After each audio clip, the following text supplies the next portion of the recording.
পরিবার হচ্ছে একটা সমাজের গঠন একক।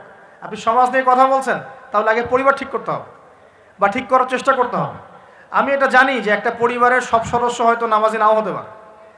নূহ আলাইহিস সালামের স্ত্রী যখন ঈমান নিয়ে আসে নাই, লূত আলাইহিস সালামের স্ত্রী যখন ঈমান নিয়ে আসে নাই, আদম আলাইহিস সালামের সন্তান কাবিল যখন জাহান্নামে যাচ্ছে, আবার ফেরাউনের ঘর থেকে যেমন আসিয়া জান্নাতে যাচ্ছে, তার মানে পরিবারের সবাই যে একরকম হবে নট নেসেসারি। কিন্তু অ্যাজ এ পরিবারের কর্তা, আপনি পরিবারের guardian, as a guardian of family, আপনাকে আপনার রেসপন্সিবিলিটি তো পালন করতে হবে নাকি? পরিবারের আপনার দায়িত্ব নাই? পর্দা প্রতিষ্ঠা করার দায়িত্ব কার? আপনার। আপনার স্ত্রী পর্দা করে না, এই দায়িত্ব কার? এই জিম্মাদারি কার? আপনার সন্তান যে নামাজ পড়ে না, এই রেসপন্সিবিলিটি কার? পরিবারে যে হারাম ঢুকতেছে রিজিকে, এই দায়িত্ব কার? আল্লাহ পাক, আমি মনে হয় বুঝাতে পেরেছি। অতএব পারিবারিকভাবে আল্লাহ পাক আমাদের সবাইকে যেন ইসলামটা ধরে রাখার তৌফিক দান করেন বলি আমিন। 4 নম্বর হচ্ছে, নবী সাল্লাল্লাহু আলাইহি ওয়াসাল্লাম সাহাবীগণ দ্বীনের দাওয়াতি কাজ সবাই আমভাবে করেছে। এমন নয় যে নির্দিষ্ট কিছু সাহাবী দাওয়াতি কাজ করতেন, বাকিরা দাওয়াতি কাজ করতেন না, বিষয়টা কিন্তু এমন ছিল না। সবাই মিলেই দ্বীনের দাওয়াতি কাজ করতেন, যে কাজটা আমরা এখন করি না। কতজন ভাই আছেন যারা ডেইলি কমপক্ষে আধা ঘন্টা করে হলো দাওয়াতি কাজ করেন? হাত তুলেন দেখি। আচ্ছা, নামান। দেখেন, সবাই মিলে যতক্ষণ পর্যন্ত দাওয়াতি কাজ করব না, সৎ কাজে আদেশ অসৎ কাজে নিষেধ, ততক্ষণ পর্যন্ত সমাজ ব্যবস্থা কায়েম হবে না। সবাইকে দাওয়াতি কাজ করতে হবে। একজন আলেম আসবেন, একজন বক্তা আসবেন, ওয়াজ করে যাবেন, দাওয়াত দিয়ে যাবেন, ব্যাস এখানেই ফুল স্টপ, ডোর ক্লোজড, তাহলে হবে না। এভাবে সমাজ প্রতিষ্ঠা হবে না। এভাবে তো বললাম, দাওয়াত দেওয়া হতে পারে, একদিনের ওরস হতে পারে, একদিনের ওয়াজ হতে পারে, একদিনের একটা সম্মেলন হতে পারে, কিন্তু প্রতিষ্ঠা অন্য জিনিস। প্রতিষ্ঠা মানে কি? মানে আমি যে আসলাম, বললাম ভাই 5 ওয়াক্ত নামাজ পড়েন, নামাজের দাওয়াত দিয়ে গেলাম। আর প্রতিষ্ঠা মানে কি? যদি এখানকার অথরিটি আমার কাছে থাকতো আর আপনি নামাজ পড়ছেন না, আমি আপনার দোকান সিলগালা করে ফেলতাম। কথা বুঝতে পারেন নাই? আজান হয়েছে, মার্কেটের দোকান খোলা, দোকান সিলগালা হয়ে যাবে, জরিমানা হবে, ভ্রাম্যমাণ কোর্ট, একদম কোর্ট সাথে সাথে বসে আর ফাইন করে দেয়। এটা প্রতিষ্ঠা। নামাজ পড়বো না মানে? মুসলমান নামাজ পড়বো না কেন? তুমি কি অমুসলিম নাকি নামাজ পড়বো না? এর নাম প্রতিষ্ঠা। এটাকে আপনি করতে পারবেন? আপনি এখন দাওয়াত দিতে পারবেন, ভাই নামাজে আসেন, নামাজ পড়লে এত নাকি হয়, না পড়লেই হয়। তো এই দাওয়াত তো চলছে মাশাআল্লাহ। প্রতিষ্ঠা কখন হবে? যখন সবাই মিলে সমাজটা পরিবর্তন করবে, তখন গিয়ে প্রতিষ্ঠা হবে ইনশাআল্লাহ। সমাজে যারা নেতৃত্ব দেয়, এরা কি আসমান থেকে টপকে পড়ে, না সমাজের ভিতর থেকে বের হয়? সমাজ যদি পরিবর্তন হয়, নেতৃত্ব এখান থেকেই বের হবে ইনশাআল্লাহ। আর যখন আল্লাহওয়ালা মানুষরা উপরে যাবে, তখন দেখবেন তারা এইসব অথরিটি ইম্পোজ করবে ইনশাআল্লাহ। ওই যে বলেছিলেন 1 মাস, খালি একটা মাস ওমরের শাসন যদি চলে, দেখবেন সব একদম ঠান্ডা হয়ে গেছে ইনশাআল্লাহ। সব ঠান্ডা, একদম ঠান্ডা। এটা ভেরি মাচ পসিবল। 1 মাস সময়, 1 মাস, উইদিন 1 মান্থ।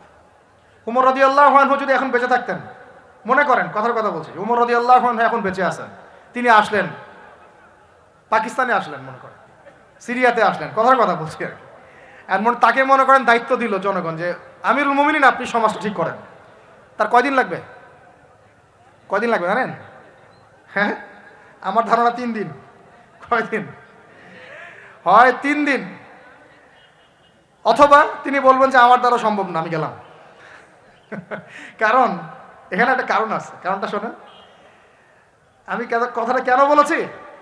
আলী রাদিয়াল্লাহু আনহুর যুগে কিছু যুদ্ধ হচ্ছিল না, সিফিনের যুদ্ধ, এই যুদ্ধগুলো। তখন জনগণ, খারেজিদের সাথে যুদ্ধ হচ্ছে, জনগণের মধ্যে কয়েকজন এসে বলছে, আলী রাদিয়াল্লাহু আনহু, ইয়া আমিরুল মুমিনিন, আমরা উমর রাদিয়াল্লাহু আনহু, আবু বকর সিদ্দিক, ওসমান, তাদের যুগটা পার করে আসলাম, তো ওই যুগে তো এত ফিতনা ছিল না, তা আপনার যুগে এত মারামারি হানাহানি কেন? ঘটনা কি? একটু বোঝেন আমার কথাটা, মনোযোগ দেন, খুব ইম্পর্টেন্ট কথা। তো আলী রাদিয়াল্লাহু আনহুকে বলছেন, আপনার যুগে এত হানাহানি মারামারি কাটাকাটি কেন? উমরের যুগে তো এমন ছিল না, আবু বকরের যুগে তো এমন ছিল না, ওসমানের যুগে তো এমন ছিল না। তো আলী ইবনে আবি তালেব, বিচক্ষণ মানুষদের মধ্যে অন্যতম একজন বিচক্ষণ মানুষ, তিনি বলছেন, উত্তর দিচ্ছেন, দেখেন কি বিচক্ষণতার উত্তর। তিনি বলছেন, শুনো, আবু বকর উমরের যুগে আবু বকর উমর ছিল শাসক, আর আমরা ছিলাম জনগণ। আবু বকর ওমরের যুগে আবু বকর, ওমর, ওসমান ছিল শাসক, আর আমি আলী আর আমার মতো মানুষটা ছিল জনগণ। আর আমার যুগে আমি হচ্ছি শাসক আর তোমরা হচ্ছে আমার জনগণ। কথা বুঝলেন নি? মনে কিছু বুঝতে পারেন নাই? মানে আলী রাদিয়াল্লাহু আনহুর যুগে যে জনগণরা আছে তারা আবু বকর উমর রাদিয়াল্লাহু আনহুর যুগের জনগণের মতো নন। এই কারণে আলী রাদিয়াল্লাহু আনহুর সমস্যা ফেস করতে হচ্ছে। তো এটাই বলছিলাম, যখন জনগণ সবাই বলছে আমি সুদ খাবো, সবাই বলছে যে পর্নোগ্রাফি দেওয়া হোক, মদ চলুক, বেপরদামি চলুক, হ্যাঁ জুয়া চলুক, আর আমি বেচারা একা একা বসে যদি বলি না এগুলো সব হারাম, তা আমাকে তো পিঠা এখান থেকে সরাই দিবে মানুষ, তাই না বিষয়টা? তার মানে সমাজের মানুষকে পরিবর্তন করতে হবে। আল্লাহ পাকে এটা বোঝার তৌফিক দেন। মানুষ যখন পরিবর্তন হবে ইনশাআল্লাহ, তখন দেখবেন এখান থেকে যোগ্য নেতৃত্ব উঠে আসবে। এভাবেই সমাজটা প্রতিষ্ঠা হবে ইনশাআল্লাহ আজ্জা ওয়া জাল্লা। আল্লাহ পাক আমাদেরকে তৌফিক এনায়েত করুন। আর কয়েকটা পয়েন্ট আমি একটু থরলি বলে শেষ করছি। 6 নাম্বার, সাহাবীরা কোনোদিনও হারাম খান নাই। কি খান নাই ভাই? মানে অর্থনৈতিক জীবনে কোনোভাবেই হারামে সম্পৃক্ত হওয়া যাবে না যদি ইসলামী সমাজটা, ঠিক আছে ভাই? 7 নাম্বার, অনইসলামিক কোনো সংস্কৃতির আশপাশেও যাওয়া যাবে না। ইসলামী সমাজ চান, অনইসলামিক সংস্কৃতি পরিপূর্ণভাবে বর্জন করতে হবে। আল্লাহ পাক তৌফিক দান করুন। 8 নাম্বার, সমাজের একটা বড় অংশ হচ্ছে মেয়ে মানুষ। সমাজের একটা বড় অংশ কি? এদেরকে অ্যাভয়েড করে সমাজে দিন কায়েম হবে। এই মেয়েদের মধ্যে দিনের দাওয়াতি কাজ বাড়াতে হবে এবং মেয়েদেরকে পর্দায় নিয়ে আসতে হবে। এই দায়িত্ব প্রত্যেক পরিবারের কর্তার। পরিবারের কর্তা ঠিক হয়ে যান, সমাজ ঠিক হয়ে যাবে ইনশাআল্লাহ।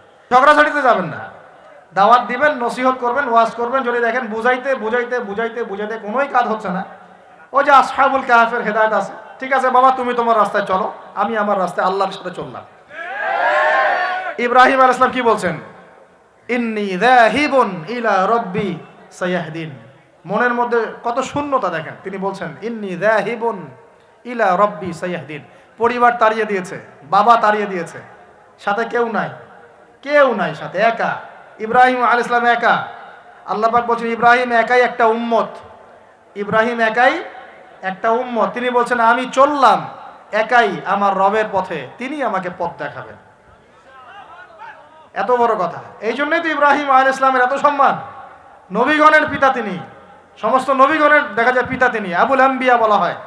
কত চমৎকার বালাগাত দেখেন, ইন্নী যাহিবুন ইলা রাব্বি সায়াহদিন। আমি একাই চললাম আমার রবের পথে, তিনি আমাকে পথ দেখাবেন। পাশে কেউ নাই, ভেঙে পড়বেন না, একাই চলবেন, কোনো সমস্যা নেই। তো এই যে বলছিলাম, পরিবারের লোক পরিবারে বুঝান, দাওয়াত দেন, সব ঠিক আছে। যদি দেখা যায় যে অনইসলামিক বিষয়ে চলতে ওদের খুব ভালো লাগে, ইসলামিক বিষয় মানতে খুবই আপত্তি, তখন আপনি আপনার রাস্তায় চলেন, তাকে তার রাস্তায় ছেড়ে দেন। ঝগড়া ছেড়ে দেবেন, জ্ঞান কেচালা যায় না। বাবা তুই তোর রাস্তায় চল, আমি আমার রাস্তায় চল। তারপরে সন্তান। 9 নম্বর হচ্ছে আমাদের সমাজের একটা বড় অংশ হচ্ছে আমাদের এই যে ছোট ছোট বাচ্চা কাচ্চা সন্তান। আগামী প্রজন্মকে অবশ্যই ইসলামী শিক্ষায় শিক্ষিত করতে হবে, না হলে সমাজ কায়েম করা যাবে না। এই দায়িত্ব এখন আপনাদের সবার। আমি শুধু পয়েন্টটা বলে গেলাম। আর সর্বশেষ 10 নম্বর পয়েন্টটা হচ্ছে এই যুব সমাজের চরিত্রটাকে পবিত্র রাখতে হবে। এটা এত গুরুত্ব দিয়ে কেন বললাম? কারণ যুবকরা হচ্ছে সমাজ পরিবর্তনের হাতিয়ার, এবং যুবকদের চরিত্র যদি একবার নষ্ট হয়ে যায়, পর্নোগ্রাফিতে আসক্ত হয়ে যায় বা মাদকে আসক্ত হয়ে যায় বা মেয়ের পিছনে যদি সময় নষ্ট করা শুরু করে, হ্যাঁ এই যে গুন্ডাগার্দি করে, এই যে পাবজি টাবজি ফ্রি ফায়ার হাবিজাবি এগুলোর মধ্যে ঢুকে পড়ে, ওর লক্ষ্য থেকে বিচ্যুত হয়ে যাবে। তখন এই সমাজটাকে দিয়ে আপনি আসলে কোনো কাজ নিতে পারবেন না। এই কারণে এদেরকে একটা আধ্যাত্মিক প্রশিক্ষণের মধ্যে নিয়ে আসতে হবে। নামাজ, তিলাওয়াত, জিকির, হ্যাঁ আলেম ওলামার সহবত, ধারাবাহিকতা রক্ষা করা, প্রয়োজনে ভালো কিছু সামাজিক কাজের মধ্যে তাদেরকে নিয়োজিত রেখে তাদের এই যৌবনটাকে আল্লাহর পথে কাটিয়ে দেওয়ার প্রয়াস নেয়ার চেষ্টা করতে হবে। আল্লাহ পাক আমাদের সবাইকে এই তৌফিক দান করুন, আমিন। আর যুবক ভাইদেরকে বলবো যে চরিত্রই সবচেয়ে ইম্পর্টেন্ট জিনিস আপনার। এখন এই জীবনটার চরিত্র যদি নষ্ট হয়ে যায়, আপনি কোনো অবস্থাতেই আল্লাহর কাছে পার পাবেন না। প্রিয় ভাইরা, চরিত্র হেফাজত করেন। আর কয়েকটা বিষয় আপনাদের, মাদক আল্লাহর রাস্তায় খায়েন না, মাদকের ধার কাছে যায় না। সিগারেটটাকে অনেকে মাদক মনে করেন না, আমি বলছি এটাও একটা মাদক। সিগারেটের কাছে যাবেন না। মেয়ে নিয়ে সময় নষ্ট করবেন না। কি কারণে আমি বলছি? এই কারণে যে এই পৃথিবীতে এখন যে পৃথিবীটা এখন চলছে, এই পৃথিবীতে বিশ্বাস বলতে আসলে কিছু নাই। মানে বিশ্বাস খুবই প্রেসিয়াস, এটাকে সস্তা করে দিয়েন না। মানে যখনই আপনি কাউকে অন্ধভাবে বিশ্বাস করা শুরু করবেন, তখন আপনি কষ্ট পাবেন। তো হালালভাবে চরিত্র হেফাজত করে রাখেন, আল্লাহ পাক আপনাকে ইনশাআল্লাহ নেককার স্ত্রী দিবেন ইনশাআল্লাহ। এই পথগুলো সব শয়তানের পথ, আপনাকে শয়তানের দিকে নিয়ে যাওয়ার চেষ্টা করা হচ্ছে, যাতে আপনি আপনার জীবনের গন্তব্যটা ভুলে যান। এই জন্য আমি বারবার বলি যে বিয়ে যদি করতেই হয় তাহলে দিনদার একজন নেককার মেয়েকে বিয়ে করেন, খাদিজা রাদিয়াল্লাহু আনহার মতো একটা মেয়েকে বিয়ে করেন। আর যদি ওই যে দিনদার ক্যাটরিনা খুঁজতে যান তাহলে সারা জীবন ওই পস্তাইতে হবে আর কি। আল্লাহ বোঝার তৌফিক দান করুন। দিনদারিতা দেখে বিয়ে শাদী করেন। চাচা আবু তালেব তিনি কিন্তু মুসলিম নন, অমুসলিম হয়েও তাকে পারিবারিকভাবে সাপোর্ট দিচ্ছেন। পারিবারিকভাবে সাপোর্টটা অনেক ইম্পর্টেন্ট। আর যখন পরিবার থেকে সাপোর্ট থাকে না তখন মানুষ কিন্তু ট্র্যাক থেকে সরে যায়। যাই হোক, গভীরে যাই না। নবী সাল্লাল্লাহু আলাইহি ওয়াসাল্লাম যখন দাওয়াতি মিশন শুরু করলেন, ইসলামের সমাজ প্রতিষ্ঠার চেষ্টা করতে লাগলেন, তখন এই পারিবারিক বাধা, আত্মীয়দের মধ্য থেকে বাধা, সামাজিক বাধা আসতে লাগলো। এক পর্যায়ে হিজরত করতে হয়েছে আবিসিনিয়ায়, তারপর তায়েফ, তারপরে গিয়ে মদিনায়। এখন মদিনায় আলহামদুলিল্লাহ আল্লাহ রাব্বুল আলামিন দিনটাকে প্রতিষ্ঠা করলেন এবং সেখানে নবীকে শক্তিশালী করলেন, সাহাবীরা শক্তিশালী হলেন, আস্তে আস্তে গাজওয়াগুলো হলো, সারিয়াগুলো হলো। এক পর্যায়ে উইদিন 8 থেকে 10 বছরের মধ্যে যে নিঃস্ব হাতে মক্কা থেকে তারা গেলেন মদিনায়, সেই মক্কাই তারা জয় করলেন বিনা বাধায়, বলা যায় অলমোস্ট বিনা বাধায়। প্রায় লক্ষাধিক সৈন্য, লক্ষাধিক সাহাবীদেরকে নিয়ে পুরো মক্কায় জাজিরাতুল আরবের মধ্যে দিন প্রতিষ্ঠা হয়ে গেল। হলো কিনা? কত বছর সময় লাগছে ভাই বলেন? 23 বছর। আর রাহিকুল মাখতুম বইটা পড়েন তাহলে আপনি ধাপগুলো বুঝতে পারবেন কিভাবে হয়েছে। আমি পয়েন্ট আউট করছি যে কোন কোন পয়েন্টের দিকে তারা বেশি ফোকাস করেছে, কোন কোন কাজগুলো তারা বেশি করেছেন, এবং যুবকদেরকে দিয়েই কাজগুলো করানো হয়েছে। এবং এই কাজগুলো যদি আজকেও বাংলার যুব সমাজ করতে পারে, ইনশাআল্লাহ 23 বছর লাগবে না আমাদের, ইনশাআল্লাহ 23 বছর লাগবে না ইনশাআল্লাহ। কারণ আল্লাহ পাক তো তার নবীর মাধ্যমে জানিয়েছেন যে আখিরুজ জামানে আস্তে আস্তে কি হতে যাচ্ছে সামনে। আগে তো এটা জানা ছিল না যে তখন কি হবে, এখন তো আমরা জানি যে সামনে কি হতে যাচ্ছে। আমরা তো জানি যে ইসলাম কায়েম হচ্ছে সামনে ইনশাআল্লাহ, এটা লিখা হয়ে গেছে। তো আপনি হতাশ হচ্ছেন কেন? আমরা এখানে যারা বসে আছি, আমরা কেউ যদি বেঁচেও না থাকি, আল্লাহ না করুক, তারপরও দিন কায়েম হবে। বাংলাদেশে এখন যত আলেম ওলামা আছে না, সবাই যদি মারা যায় তাও দিন কায়েম হবে। বিশ্বে এখন যত বড় বড় জালেমরা আছে, এর সাথে আরো 10 গুণ জালেম যদি বৃদ্ধি করা হয় এবং ওদেরকে আরো 10 গুণ শক্তিশালী করা হয়, তাও এদের পতন ঘটবে। হ্যাঁ, যত জালেম আছে সারা বিশ্বে, এর সাথে আরো 10 গুণ যদি বৃদ্ধি করা হয়, এদেরকে আরো বেশি বেশি মারণাস্ত্র দেওয়া হয়, ক্ষমতা দেওয়া হয়, তবুও এদের পতন ঘটবে। কারণ কোরআন এবং হাদিস এই কথা বলে দিয়েছে যে ইসলামী সমাজ তো সামনে আসছে, বুঝতে পারলাম। এখন আমার পয়েন্ট, আমার মানে ফাইন্ড আউট করা পয়েন্টগুলো হচ্ছে এই কয়েকটা পয়েন্ট। আমি 10টা পয়েন্ট বলছি। এক, নবী সাল্লাল্লাহু আলাইহি ওয়াসাল্লাম সাহাবীগণ, স্পেশালি যুবক সাহাবীগণ, সাহাবীদের মধ্যে বেশিরভাগই যুবক ছিলেন। যুবকরা আপনারা ভালো করে বোঝার চেষ্টা করেন, তারা ইসলামী সমাজ প্রতিষ্ঠার জন্য প্রথমত নিজেরা আগে জ্ঞান চর্চা করেছে। কি করেছেন ভাই? নিজেরা আগে কোরআন হাদিসের জ্ঞান চর্চা করেছেন। যত বড় বড় লেকচার দেন, নারায়ে তাকবীর, আল্লাহু আকবার স্লোগান তোলেন, আইওয়া শোডাউন, যাই করেন, জ্ঞান চর্চা না করা পর্যন্ত দিন প্রতিষ্ঠা হবে না। জ্ঞান চর্চা করতে হবে। রাজি আছি ইনশাআল্লাহ ভাই? আমরা রাজি আছি তো ইনশাআল্লাহ যে আমরা আল্লাহ পাকের কোরআন এবং নবীর সুন্নতের জ্ঞান অর্জন করবো ইনশাআল্লাহ। এবং জ্ঞান অর্জন একটা ধারাবাহিক প্রক্রিয়া, একদিন 2 দিন করে থেমে যাব না। আমরা প্রতিদিন একটু একটু একটু একটু করে আগাবো ইনশাআল্লাহ। একটা রুটিন ফিক্স করে নেবেন, ডেইলি 1 ঘন্টা করে আপনি পড়াশোনা করার চেষ্টা করবেন। আমি অনেক লেকচারে কিছু সিলেবাস বলেছি, আপনাকে কোরআন পড়তে হবে, আরবি ভাষা শিখতে হবে, হাদিসের কিতাবগুলো পড়বেন, ইতিহাস, ইসলামের ইতিহাস পড়বেন, ইসলামিক অর্থনীতির বইগুলো পড়বেন, বড় বড় রিনাউন্ড ওলামায়ে কেরামদের বইগুলো পড়বেন, সিরাত পড়বেন, আকীদার বই পড়বেন, ফিকহের কিছু বই পড়বেন। মানে আপনার একটা ক্লাসিক্যাল পড়াশোনার ধারা থাকতে হবে। এবং এই পড়াশোনা একা একা করা যাবে না। কিছু বই আপনি একা হয়তো পড়তে পারবেন, কিন্তু অনেক কিতাব আছে যেগুলো আপনি একা পড়তে পারবেন না। আপনার বিজ্ঞ ওলামায়ে কেরামের সোহবত দরকার আছে। এটার দায়িত্ব আপনার, আপনি খুঁজে বের করবেন কার সোহবতে আপনি যেতে চান। আল্লাহ পাক আপনাকে তৌফিক দান করুন। প্রথম কথা জ্ঞান অর্জন। 2 নম্বর, দিন প্রতিষ্ঠা ইসলামী সমাজ ব্যবস্থার জন্য সাহাবীগণ নিজেরা আমল করিয়ে দেখেছেন, শুধু জ্ঞান অর্জনই করেন নাই। যে জ্ঞান অর্জন করেছিলেন সেটা আমল করে দেখিয়েছেন। যেমন উমর রাদিয়াল্লাহু আনহু বলতেন যে সূরা বাকারা হিফজ করতে আমার সময় লেগেছে 12 বছর। কত বছর? 12 বছর লেগেছে সূরা বাকারাটাকে আয়ত্ত করতে। কারণ সাহাবীরা যতক্ষণ পর্যন্ত 10টা আয়াত লেসন নিয়েছেন, 10টা আয়াতের উপর আমল না করা পর্যন্ত নতুন করে দার্স নিতেন না। বুঝতে পারছেন না? মনে করেন আপনি সূরা মাউন শিখেছেন, মাউন। আর এই সূরা আপনি শিখেছেন। সাহাবীদের সুন্নত ছিল কি, এই সূরাটার উপর তারা আমল না করা পর্যন্ত নতুন লেসন নিতেন না, এভাবে তারা আমল করতেন। আমরা কি এমন করে আমল করি? আমরা যত পারি আগে তথ্য ইনস্টল করতে থাকি। আমাদের জ্ঞান চর্চাটা হচ্ছে তথ্য ইনস্টল করার মতো। তথ্য ইনস্টল করাকে জ্ঞান চর্চা বলে না, এটাকে আমরা ওয়েল ট্রেন্ড বলতে পারি, ওয়েল এডুকেটেড বলতে পারি। সার্কাসের সিংহ বাঘ দেখেছেন না? লাঠি চাবুকের ভয়ে অনেক কাজ করে না? অনেক কুকুর দেখা যায় না যে ট্রেনিং প্রাপ্ত, যা কমান্ড করে সে ফলো করে না? এটা ওয়েল ট্রেন্ড বলা যায় এটাকে, এই কিন্তু ওয়েল এডুকেটেড না। আমাদের ক্রিটিক্যাল থিঙ্কার্স দরকার, মানে কোরআন সুন্নাহ পড়বে, আমল করবে এবং এটাকে নিয়ে গবেষণা করার চেষ্টা করবে। মানে আমাদের কোরআন সুন্নাহকে নিয়ে গবেষণার একটা প্রজন্ম দরকার, গবেষক প্রজন্ম, ক্রিটিক্যাল থিঙ্কার্স। আল্লাহ পাক আমাদেরকে এই তৌফিক লাভে ধন্য করুন বলে আমি। তো 2 নম্বর ইনিশিয়েটিভটা হচ্ছে অবশ্যই জ্ঞান অনুযায়ী আমল করতে হবে যদি ইসলামী সমাজ চাই আমরা। আল্লাহ পাক আমাদের সবাইকে তৌফিক দান করুন, সবার আগে আমাকে তৌফিক দান করুন বলি আমি।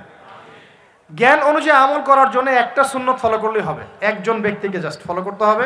জীবনের প্রতিটা কাজ নবী সাল্লাল্লাহু আলাইহি ওয়াসাল্লামের সুন্নাহ মাফিক করলেই আপনি জানা অনুযায়ী আমল করে ফেলবেন ইনশাআল্লাহ। পারা যাবে ইনশাআল্লাহ? আজকে ঘুমানো থেকে শুরু করে দেন, জীবনের প্রতিটা কাজকে ঢেলে সাজান।